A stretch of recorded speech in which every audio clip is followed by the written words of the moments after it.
What's up, YouTube? This is Biased in the Xavana, and alright, guys, today I got a top 10 list of decks that we're going to be needing to look out for once the new Master Rule revision goes into effect on April 1st, 2020. Now, for those of you who are not in the loop or might not understand what the revision is doing, basically what happens is that Fusion Monsters, Synchro Monsters, and Xyz Monsters are no longer bound to the zones that Link monsters are pointed to. We can actually special summon them to the extra monster zone or any of the main monster zones now without the need of Link monsters. Okay, the rules for Link monsters still apply, and to the Link mechanic and other Link monsters, as well as Pendulum monsters that are being special summoned from the extra face up. All right. So that being said, we're going to take a look at the decks. And these are decks that are kind of rogue tier 2 type decks that once the new revision goes into effect could actually make that push and actually do something meta, or at least get into higher up the ladder. All right. We're going to start off with the fusion mechanic. I have two decks to actually look at, and we're going to be starting off with heroes. This shouldn't come to any surprises. Anybody who's seen my channel, I am a big hero fan, and once this Master Rule goes into effect, I'm going to be jumping for joy doing backflips. The amount of support that we've gotten this year is great. Okay, we're getting more support in January once we get Magical Hero, which is the next Legendary Duel set. It's a protagonist set, so we're getting Yugi, Jaden, Yusei, Yuma, and Yuya cards in that set, which is pretty awesome. Okay, this is the newest fusion that's going to be coming out in that set, Elemental Hero Sunrise. When it's special summon, we can add a Miracle Fusion from our deck to your hand, which is awesome. It's built-in extender right there. And it even protects your other monsters if an attack is declared involving another hero monster you control. You basically target a card in the field and you pop it, which is actually pretty awesome. To be very honest, this is definitely going to help heroes decks a lot, just being able to fusion summon onto any zone that you please. The deck's still going to make use of the Link monsters for the heroes, specifically Wonder Driver and Cross Crusader, because they both can recur resources out of the graveyard back either onto the field or into your hand, which can just help out and extend your plays even further. All right. Oops, sorry about that. The next is going to be Cyber Dragons. I'm using Chimera Tech Rampage Dragon. Primary reason because Rampage Dragon, before the Link mechanic went into effect, was pretty much the key card in every Cyber Dragon deck. Dropping one of these guys is onto the field pretty much guaranteed you the ability to win the game because it's a one card OTK engine. 2100 attack. It can, by dumping up to 2 other light machine monsters into your graveyard, you can gain additional attacks for every monster sent, which means you can put up to 3 attacks onto this card. Not only that, but if you start attacking on things like limiter removal and even fusion summoning this with power bond, the attack can actually multiply even greater. And yeah, you're basically beating your opponent down at that point. The deck does. I mean, the Cyber Dragons do have access to Xyz monsters like Cyber Dragon Infinity, and I can definitely see being able to drop a Rampage Dragon and an Infinity in one turn and basically winning the game from that point. The deck is currently one of the better rogue tier decks to utilize in the current meta. Primary reason because it can combat cards in the extra monster zones pretty easy with Mega Fleet. I know with the new revision going into effect, it kind of hurts that card. And you're probably not going to be seeing it as much, but like I said, we still have Infinity. We even have Chimera Tech Fortress Dragon, which can make a pretty big body monster by contact fusing all machine type monsters on the field. So yeah, the deck still has plays. It can still put a lot of damage on the board, and it can win games. All right. Going forward into into Synchro decks. So Frames is definitely a deck that I think kind of fell by the wayside. It wasn't bad in the Link revision for the Master Rules.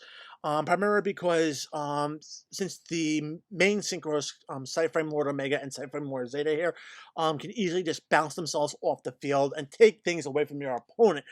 Um, you can keep playing your Cyframe Gear cards and synchro summoning more and more cards out. And whenever those monsters come back during your next stand 5 phase, they go into your main monster zones, not the extra monster zone. So it could very well it can easily play around the whole extra monster link mechanic pretty well. We last year we recently got the was it yeah the it wasn't last year, it was this year, excuse me, this year's Battle of Legend. We actually got Cyframe Lord Lambda, which can actually help the deck out even more because it has a continuous effect that allows you to summon Cyframe Gear monsters from your hand to the field while having other monsters on the field, which means we can easily put things like Thought Riddle Archfiend onto the field, or even Scarlet Dragon, Red Dragon Archfiend onto the field as well, which is actually pretty damn awesome. It helps give the deck a little bit more of a feel uh, for control aspects. And not only that, but even with cards coming out later in 2020, specifically in Eternity Code, we're getting a brand new Ghost Girl that's just called Evening Crescent Autumn Shadow, which basically, if a opponent special summons a monster or monsters, and you can discard this card, target one of those, negate that target's effects. And if that target leaves the field, the player who controls that monster takes effect damage equal to that target's original attack. Combining that with Cyframe Lord Zeta just makes perfect sense because now you can just bounce that card off the field, hit your opponent with that effect damage, and it just is going to be a pain to deal with, especially with this deck now. It's actually a very good combination, and I personally can't wait to start playing this with the deck like this. All right, Black Wings, another deck. I know a lot of people are actually kind of putting this down because the deck is weak to the Bureau here, and you can kaiju off the big monsters off the board. Okay, but here's the situation: what deck combo based deck isn't weak to the Bureau or can't be dealt with kaijus? I mean, explain to me what deck can't be done with that.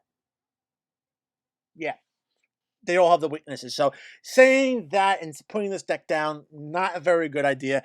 One thing you might not see in the Bureau or a Kaiju in your opening hand or draw into one, which means you're pretty much porked at that point, especially if they can get full Armor Master and a few other synchros on the field. They can actually, Black Wings can actually fill the field and control the duel pretty well. And you're going to be facing down some pretty powerful effects. This deck is nothing to sneeze with. It has a lot of speed and consistency, and it's definitely something that we need to keep our eyes on. The last synchro-based deck, Baxia, Brightness of the Yang Zing. All right.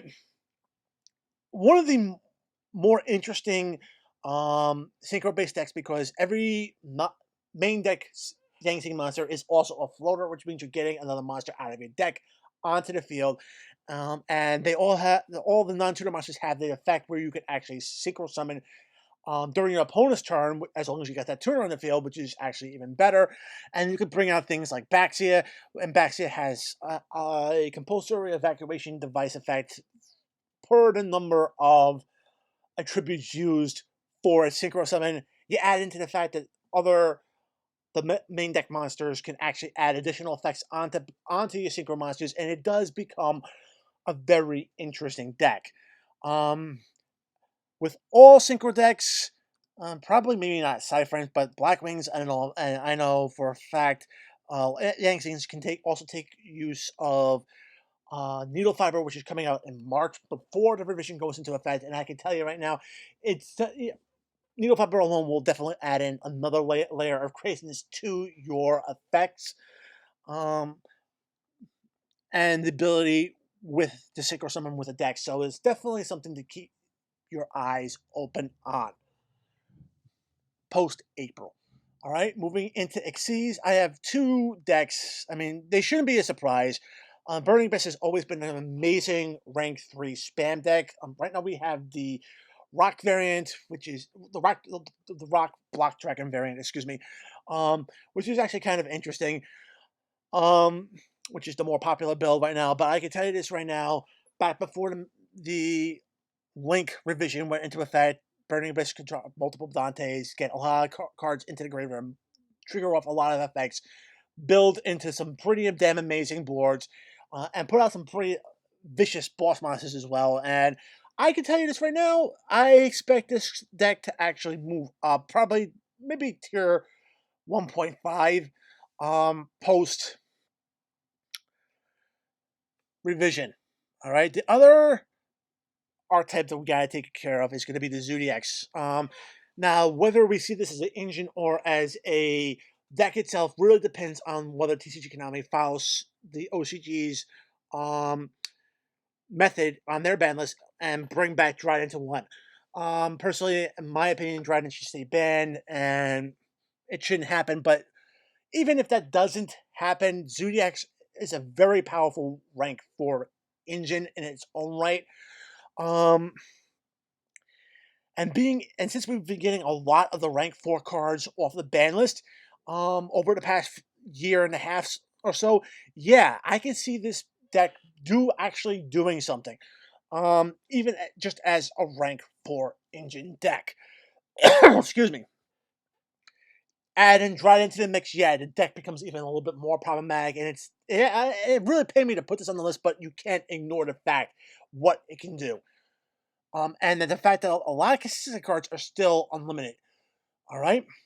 Now for the Pendulum decks, I'm putting Dynamists on this list. I mean, this popped up on a lot of people's lists, and there's a very good reason. The deck focuses on level 4 and level 5 monsters, so automatically we have Xyz plays right there. Specifically speaking, like Bahamut Shark, which can get us into Totally Awesome, as well as the rank 5 Machine, which can get us into Cyber Dragon Infinity. The deck has the ability to recur face-up Pendulum monsters from your extra deck into your hand, so you can be pendulum something out of your hand a little bit more consistently.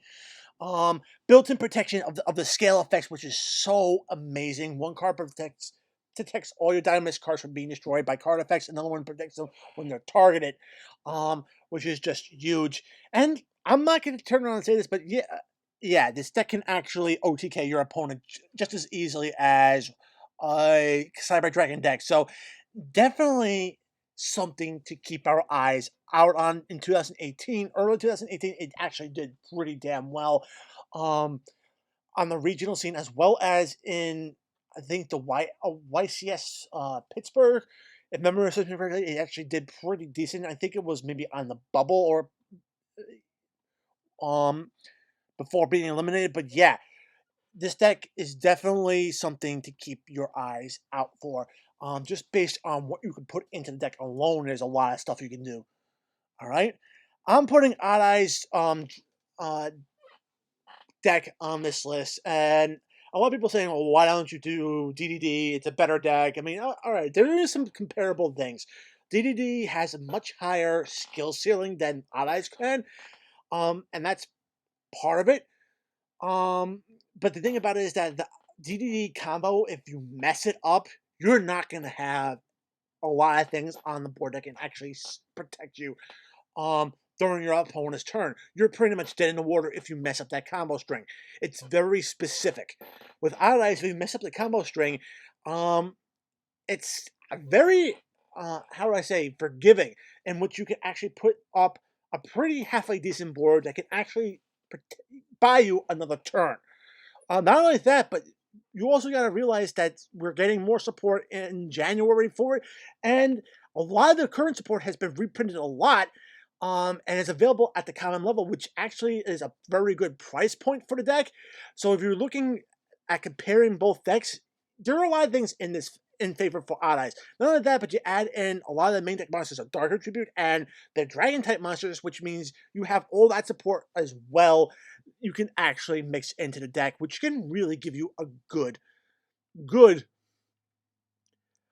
solid build. All right, and the last deck that I'm going to turn around and say that we need to keep an eye on, whether you're playing the deck as pure or you're doing a hybrid version of a deck, Metaphors is definitely something that we're going to need to take a very close look at. The fact that the fusions are now unrestricted to the various zones the League monsters point to means this deck can get a lot of more powerful monsters on the field easily. That will actually allow us to really play Altergeist more, to steal your opponent's monsters and resources to actually build up those fields. If you start going into hybrid versions of the decks, Metalfoes does work well with things like Cosmos. Yeah, and it even works with Yang Zing very well. Just popping any of the main deck monsters will get you another Yang Zing monster from your deck onto the field. And not only that, but you're also getting Metalfoes um, resources out of your deck too. So you're plussing very hard. Um, so as an engine as well as a deck, this is something that we need to pay very close attention to. It probably will be Rogue tier at the best, especially since you can work so well as a hybrid. Um, and I definitely think this is definitely going to be a time for this particular deck and archetype to shine once the revision goes into effect. All right, guys, those are the 10 decks and archetypes that I think we're going to be needing to keep our eyes off of post revision, which is April 1st, 2020. Guys, I know I probably skipped over a lot of different decks. You can let me know down in the comment section below what are the decks you're going to be keeping your eyes on moving forward. Love to read your comments about this to see what decks will definitely be making that push once the revision goes into effect. As always, guys, if you like the video, give it a thumbs up. If you want to see more content like this on my channel, subscribe, enable notifications so you don't miss a single upload. Check out the description box below. Find the invite link to my Discord server. Join a conversation. I'd love to have you. If you want to support the channel, my TCG affiliate link is also in the description box below. Use that link when shopping on tcgplayer.com to help support the channel and help me bring you better content. All right? So, guys, as always, until next time, peace.